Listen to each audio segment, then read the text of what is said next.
Hello, my reading friends. Welcome to Renu's Reading Corner, where we read stories together. Today we are reading The Way Home for Wilf by Rachel Bright and Jim Field.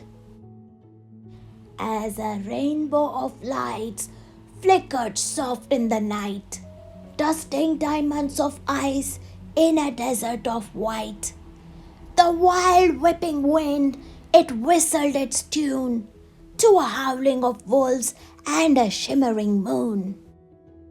And the loudest "Ow!"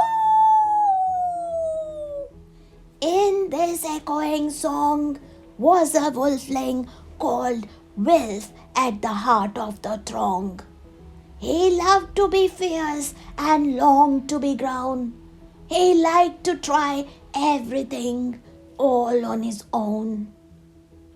"Look at me! I am big! I am tough!"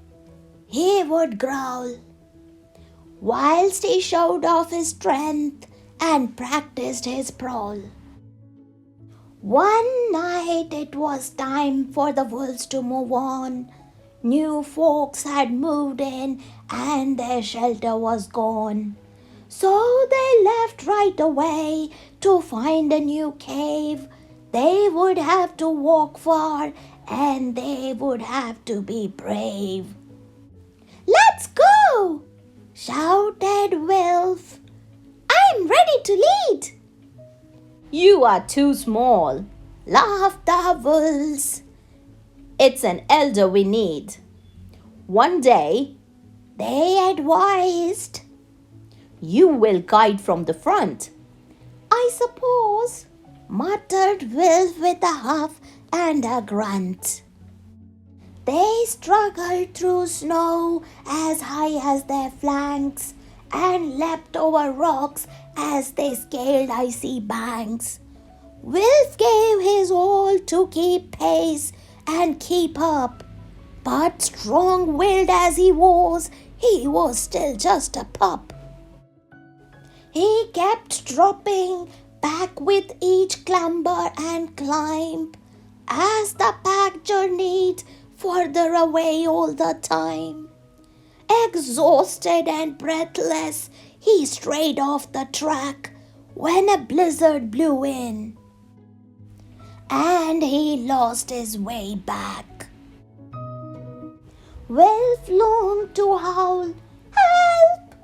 and to holler it loud, but his throat was too hoarse and his heart was too proud. He lay on the tundra, his tail curled up tight. A blanket of stars was his bed for the night, until crack went the ice, crack and creak. Wilf jumped on all fours with a deafening shriek. He struck out the claws on every limb. He had to hold on because wolflings can't swim. Then he fell and he fell, rolling and spinning. It felt like the end, but was just the beginning. Since somebody down there had heeded his scream, and she swooped from beneath like a watery dream. "I will help you," she called. "Just reach for my horn." A majestic and magical sea unicorn. Will's pride washed away, and he stretched out her paw as she lifted him gently back onto the shore.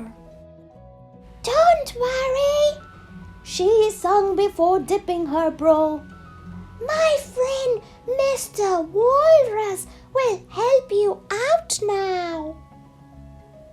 And there, right behind him, a huge dusky fellow lifted his whiskers and let out a bellow. "To the ridge!" he proclaimed with his chin in the air. "My friend, mighty musk ox, will take you from there." And with waftings of fish and a very loud snort, Their journey was made and their travel seemed short.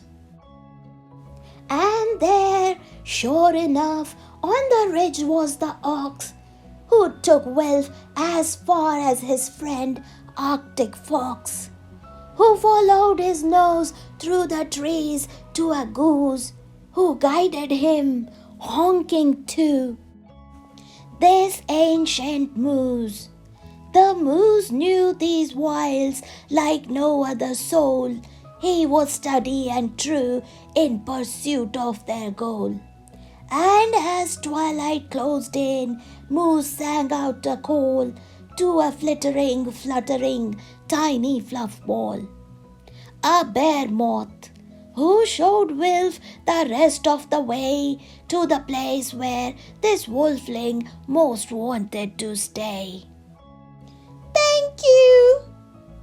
Wilf waved as he rejoined his pack, and the wolves howled with joy that their wolfling was back.